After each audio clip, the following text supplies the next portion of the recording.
पढ़ूंगा न पढ़ने दूंगा।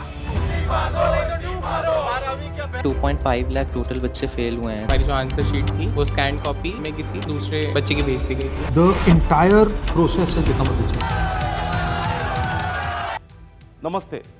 ఇది కేవలం ఒక వార్త కాదు, దేశాన్ని షేక్ చేస్తున్న ఒక అల్టిమేట్ సెన్సేషన్.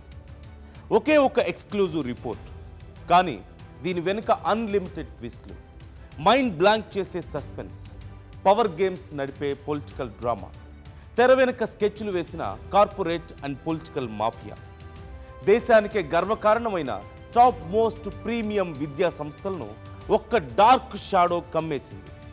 నేను చెప్పబోయే ఈ ఒక్క కథనంలోనే మీకు అన్నీ కనిపిస్తాయి. సస్పెన్స్, రాజకీయం, కుట్ర కోణాలు, దేశ అత్యున్నత విద్యా సంస్థల చుట్టూ ముసురుతున్న నీలి నీడలు, అన్నింటికీ మించి కోట్లాది మంది విద్యార్థులు చేపట్టిన ఆందోళన. ఇది జస్ట్ యాక్సిడెంట్ కాదు, పక్కా ప్లాన్ చేసిన పవర్ఫుల్ స్క్రిప్ట్. ఒకవైపు దేశ ఎడ్యుకేషన్ సిస్టమ్ని కంట్రోల్ చేసే కేంద్ర విద్యాశాఖ మినిస్ట్రీ ఆఫీస్లో మంటలు అంటుకున్నాయి. ఇంపార్టెంట్ ఫైల్స్ అన్నీ మంటల్లో కాలి బూడిదయ్యాయి. మరోవైపు దేశంలోనే మోస్ట్ ట్రస్టెడ్ సిబిఎస్ఈ బోర్డు ఈరోజు బిగ్గెస్ట్ ఎలిగేషన్స్తో కటకటాల్లో నిలబడింది. ఇండియాలోనే టాప్ మోస్ట్ నేషనల్ పేపర్ ఒక మైండ్ బ్లోయింగ్ ఇన్వెస్టిగేటివ్ రిపోర్ట్ బయటపెట్టడంతో ఢిల్లీ పొలిటికల్ సర్కిల్స్ షేక్ అయిపోతున్నాయి. పొలిటికల్ వార్ పీక్స్కి చేరింది. కానీ అసలు ట్విస్ట్ ఇక్కడే ఉంది. అసలు ఈ మెగా డ్రామా ఎక్కడి నుంచి స్టార్ట్ అయిందో తెలుసా? ఏ పెద్ద సిబిఐ, ఐబీ లాంటి ఇన్వెస్టిగేటివ్ ఏజెన్సీలు కాదు, ఏ గ్లోబల్ ఇంటెలిజెన్స్ నెట్వర్కో కాదు, కనీసం ఏ టాప్ మీడియా హౌసో కూడా కాదు. దేశాన్ని కుదిపేస్తున్న ఈ బిగ్గెస్ట్ స్కామ్ని బట్టబయలు చేసింది కేవలం ముగ్గురంటే ముగ్గురు టీనేజ్ కుర్రాళ్ళు. జస్ట్ ముగ్గురు కుర్రాళ్ళు షాకింగ్ ఇన్వెస్టిగేషన్ ఈరోజు ఢిల్లీ పీఠాన్ని కదిలించేసింది. వాళ్ళు సేకరించిన మైండ్ బ్లోయింగ్ ప్రూఫ్స్ చూసి సిస్టంలోని పెను తిమింగిళాలు కూడా విలవిల్లాడుతున్నాయి. ఆ సాలిడ్ ఎవిడెన్స్ని తగలబెట్టడానికి ఆఫీసులకు మంటలు పెట్టారా? సాక్ష్యాలను డెస్ట్రాయ్ చేయడానికి ఈ ఫైర్ యాక్సిడెంట్ స్కెచ్ వేశారా? సరిగ్గా వినండి. ముగ్గురు కుర్రాళ్ళు వేసిన రూట్ మ్యాప్కు మినిస్ట్రీస్ పునాదులు కూడా కదులుతున్నాయి. ఫైల్స్ తగలబెట్టినా, కుట్రలు చేసినా నిజం ఎప్పుడూ నిప్పే. అది ఆల్రెడీ ఆ ముగ్గురు కుర్రాళ్ళ దగ్గర సేఫ్గా లాక్ అయిపోయింది. కొన్ని రోజులుగా సిబిఎస్ఈ చుట్టూ వివాదం ముదురుతూనే ఉంది. ఇంటర్నెట్లో, సోషల్ మీడియాలో మొదలైన ఒక చిన్న నిప్పు రవ్వ ఈరోజు దేశాన్ని తగలబెట్టే వైల్డ్ ఫైర్గా మారిపోయింది. సరిగ్గా ఈ కాంట్రవర్సీ పీక్స్కు చేరుతున్న టైంలోనే ఊహించని షాక్. ఎడ్యుకేషన్ మినిస్ట్రీ ఆఫీసులో మంటలు అంటుకున్నాయనే షాకింగ్ న్యూస్ బయటకు వచ్చింది. ఇప్పుడు దేశవ్యాప్తంగా పబ్లిక్ మైండ్స్ బ్లాక్ అయిపోతున్నాయి. సోషల్ మీడియా అంతా ఒకటే హల్చల్. ఒక్కసారి మీ మొబైల్ తీసి చూడండి. ఎక్స్ ఓపెన్ చేసినా, యూట్యూబ్ చూసినా, ఫేస్బుక్లో వెతికినా దేశం మొత్తం అడుగుతున్నది ఆ ఒక్క స్ట్రైట్ క్వశ్చన్: వై నౌ? సరిగ్గా ఇప్పుడే ఎందుకు జరిగింది? అవును, దేశమంతా ఇదే అడుగుతోంది. సిబిఎస్ఈ బోర్డు తీవ్రమైన ఆరోపణలతో డిఫెన్స్లో పడ్డ కరెక్ట్ టైంలోనే ఈ అగ్ని ప్రమాదం జరగడం వెనుకున్నటువంటి ఆ రియల్ మిస్టరీ ఏంటి? ఆరోపణలు ఎదుర్కొంటున్న పెద్దల కాలర్ పట్టుకోవాల్సిన ఆధారాలన్నీ ఈ మంటల్లో కాలి బూడిదయ్యాయా? నిజాలు బయటకు వస్తాయనే భయంతోనే సాక్ష్యాలను క్లోజ్ చేయడానికి ఈ లెవెల్ గేమ్ ప్లాన్ చేశారు. ఈ మంటల వెనుకున్న ఆ డార్క్ సీక్రెట్ ఏంటి? ప్రశ్నలు సింపుల్గా లేవు, చాలా పవర్ఫుల్గా ఉన్నాయి. ఈ వై నౌ అనే ప్రశ్నకు సమాధానం చెప్పాల్సిన బాధ్యత సిస్టమ్ మీద ఉంది. లీక్ అయిన ప్రతి ఆధారానికి, కాలిపోయిన ప్రతి ఫైల్కు సమాధానం చెప్పాల్సిందే. ఒక్క విషయం ఇక్కడే క్లియర్ చేస్తున్నాం. మేము ఇక్కడ ఎవరిపైన బ్లేమ్ గేమ్ ఆడడం లేదు, ఎలాంటి కుట్ర కోణాలను ప్రచారం చేయడం లేదు, దేనికి కనెక్షన్లు పెట్టడం లేదు. కానీ ప్రశ్నలు అడుగుతున్నాం. దేశవ్యాప్తంగా కోట్లాది మంది భారతీయుల మనసుల్లో రేగుతున్న అనుమానాలనే మేము కూడా స్ట్రైట్గా సంధిస్తున్నాం. ఎందుకంటే కోట్ల మంది విద్యార్థుల ఫ్యూచర్తో ముడిపడినటువంటి ఒక ఇష్యూ నడుస్తున్నప్పుడు ట్రాన్స్పరెన్సీ అనేది మోస్ట్ ఇంపార్టెంట్.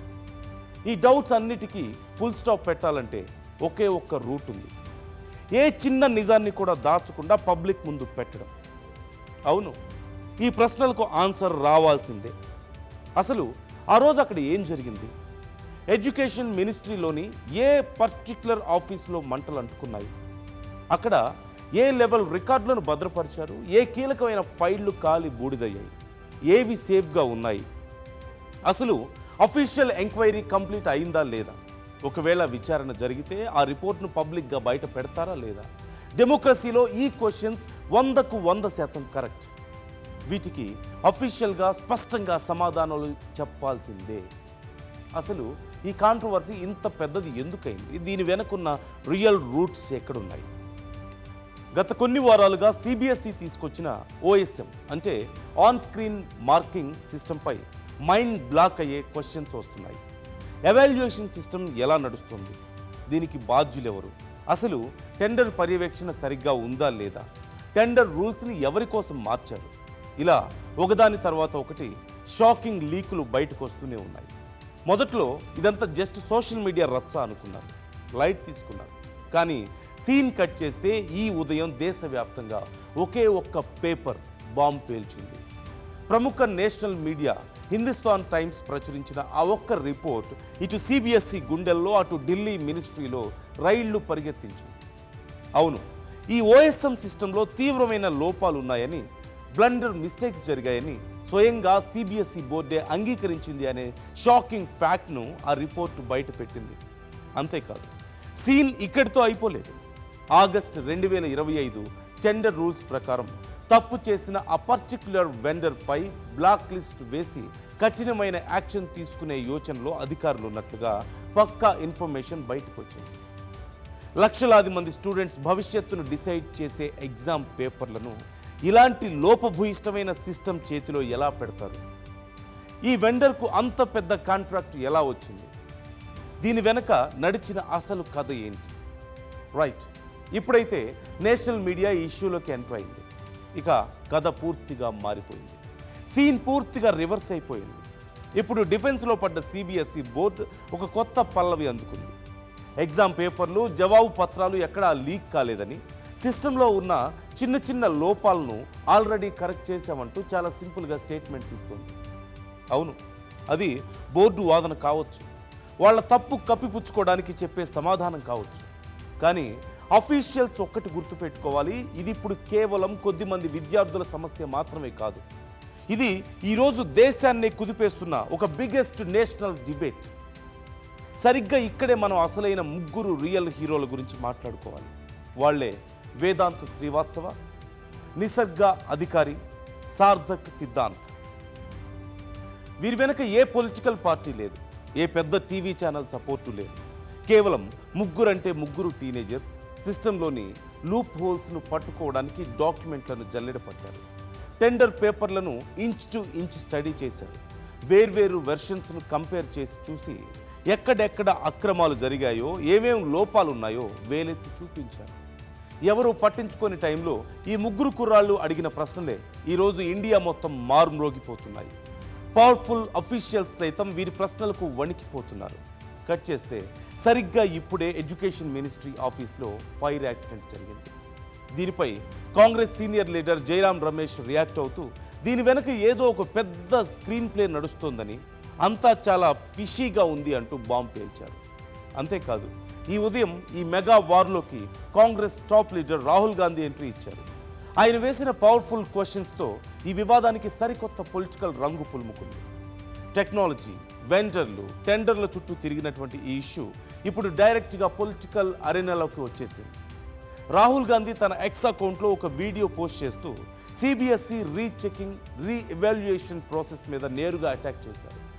ఒక స్టూడెంట్కు తన మార్కులపై డౌట్ వచ్చి ఛాలెంజ్ చేయాలంటే జవాబు పత్రాల కాపీల కోసం, రీటోటలింగ్ కోసం, రీఎవాల్యుయేషన్ కోసం వేల రూపాయలు భారీగా ఫీజులు కట్టాల్సి వస్తుంది. దీనిపై రాహుల్ గాంధీ విసిరిన ఒక అల్టిమేట్ పంచ్ డైలాగ్ ఇప్పుడు దేశాన్ని ఊపేస్తుంది. తప్పు సిబిఎస్ఈది, శిక్ష విద్యార్థికి, సంపాదన ప్రభుత్వానికి. పాలిటిక్స్ పక్కన పెడితే ఇక్కడ ఒక బేసిక్ క్వశ్చన్ రైజ్ అవుతుంది. సిస్టమ్ ఫెయిల్ అయితే దానికి స్టూడెంట్స్ ఎందుకు భారీ మూల్యం చెల్లించాలి అని. The entire process has become a business. हमारी जो आंसर शीट थी वो स्कैन कॉपी में किसी दूसरे बच्चे की भेज दी गई थी. अगर आपका रिजल्ट आया, आपने देखा कि आपके मार्क्स यहाँ पर बढ़ने चाहिए थे, you can apply for reevaluation. Rechecking करने के लिए प्रोसेस क्या है कि पहले first you have to apply for the digital scanned copy of the answer sheet and उसके लिए आपको पेमेंट करनी पड़ती है? Yes, 100 rupees per subject. Then after that justify करना पड़ेगा आपको कि आपके यहाँ पर मार्क्स बढ़ने चाहिए थे, बट सीबीएसई ने या फिर चेकर ने आपको उतने मार्क्स नहीं दे रखे। Then you have to apply for totalling. यहाँ पर एक प्रॉब्लम है कि अगर मुझे लगता है कि मेरे टोटलिंग में एरर ही नहीं है, बट वो मैंडेटरीली मुझे 100 रुपीज वापस देने पड़ेंगे totalling. Then after that totalling I have to apply 25 rupees per question. And how many questions normally will someone apply for? I guess अभी जो प्रॉब्लम आ रही है, they can apply for all the questions. So how many total questions? 35 around questions होते हैं। So huge amount of money. Huge amount of money everybody is doing involved. If evaluation is not happening properly, why I have to give money for re-evaluation? How many people who applied for re-evaluation? 25% of students have applied for re-evaluation this year. This is the first. And how many of them have they said something was wrong? 2.5 lakh total बच्चे fail हुए हैं। तो जितने बच्चों ने री evaluation के लिए अप्लाई करा है, बहुत लोगों को तो शीट्स मिल चुकी हैं। जो लोगों को शीट्स मिल चुकी हैं वो वेट कर रहे हैं कि अब वो री इवैल्यूएशन का पोर्टल वापस से खुले, जो मेरे ख्याल से 1 जून को खुलेगा, तो वो बता पाएंगे कि उनकी कहाँ कहाँ पे वो क्वेश्चंस के लिए अप्लाई कर पाएंगे। बहुत बच्चों को भी शीट्स मिली भी नहीं है। पॉइंट ये है कि शीट्स मिलने का टाइम खत्म हो चुका है। मेरी 2 में बैक आई है। उसके बाद फिर मैंने फ़ोटोकॉपी के लिए अप्लाई करा था, पर मेरा जितनी भी बार मैंने अप्लाई करा, मैंने अपना और मेरी फ्रेंड का अप्लाई करा था, उसका तो हो गया, पर मेरी पेमेंट का इशू आ रहा था बार बार। अभी तक नहीं हुआ? नहीं। This is what we are seeing, not just in NEET, in CBSE, everywhere, that you have financialized the education system. The second is over-centralization. So you've taken the whole system and you've centralized the whole system. So if there's a problem, it's a critical failure of the system. Whereas if you have a decentralized system, then one node fails, another node fails, you can still manage it. So there's a structural problem now in the Indian education system. సరిగ్గా వినండి, ఇక్కడ ఉన్నది పొలిటీషియన్లు కాదు, లంచాలు తినే అధికారులు కాదు, దందా చేసే కాంట్రాక్టర్లు అంతకంటే కాదు. ఇక్కడ నలిగిపోతున్నది కోట్లాది మంది అమాయక విద్యార్థులు. పగలు రాత్రి తేడా లేకుండా నిద్రాహారాలు మాని చదువుకుంటున్నారు వాళ్ళు. జస్ట్ 1 లేదా 2 మార్కుల తేడాతో వాళ్ళ సీట్లు పోయాయి, వాళ్ళ స్కాలర్షిప్లు క్యాన్సిల్ అవుతాయి. అంతెందుకు, వాళ్ళ లైఫే టోటల్గా మారిపోతుంది. ఇలాంటి సెన్సిటివ్ వ్యవస్థలో ఇంత పెద్ద బ్లండర్ మిస్టేక్ జరిగితే దానికి బాధ్యులు ఎవరు సమాధానం చెప్తారు? హిందుస్థాన్ టైమ్స్ కథనం ప్రకారం టెండర్ ప్రాసెస్లో black listing rules, termination clauses, performance standards లాంటి కీలకమైన క్లాజులను చేతులు మార్చేశారంటూ షాకింగ్ ఆరోపణలు వస్తున్నాయి. ఇవన్నీ ఒక ఎత్తైతే ఇప్పుడు ఈ మెగా స్కామ్లో మరొక అసలు సిస్సలు బాంబు పేలింది. ఈ వివాదంలోకి ఇప్పుడు తెలంగాణ ఎంటర్ అయింది. దీంతో ఈ వ్యవహారం మరింత ముదిరింది. అవును, ఢిల్లీ వేదికగా సాగుతున్న ఈ డార్క్ చాప్టర్కు ఇప్పుడు తెలంగాణలో లింకులు బయటపడుతున్నాయి.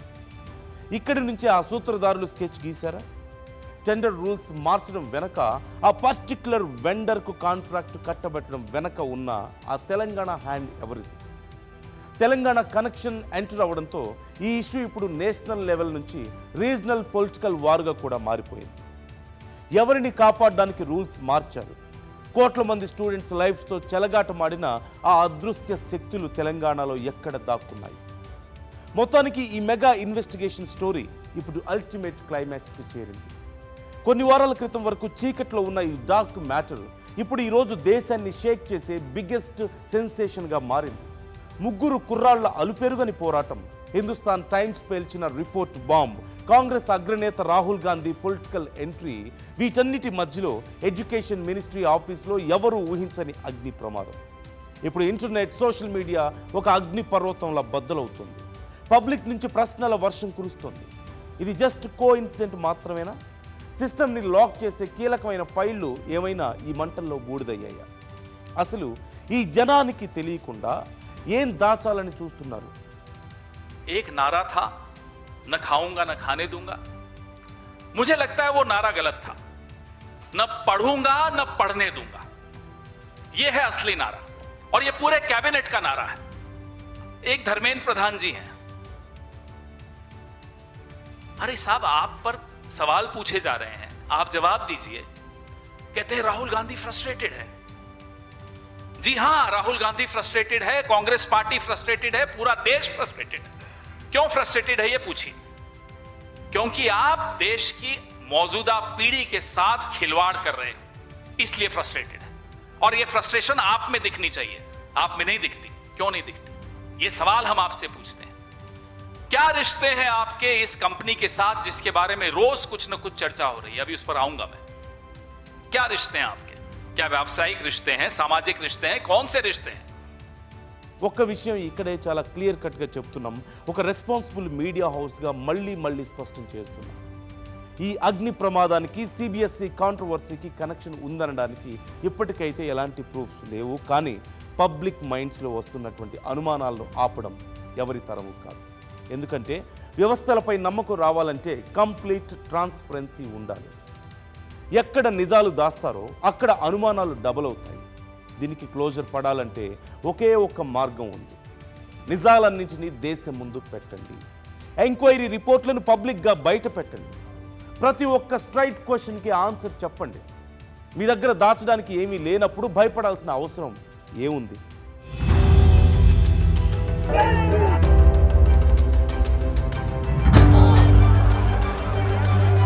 न पढ़ूंगा न पढ़ने दूंगा। 2.5 लाख टोटल बच्चे फेल हुए हैं. हमारी जो आंसर शीट थी वो स्कैन कॉपी में किसी दूसरे बच्चे की भेज दी गई थी. The entire process has become a business.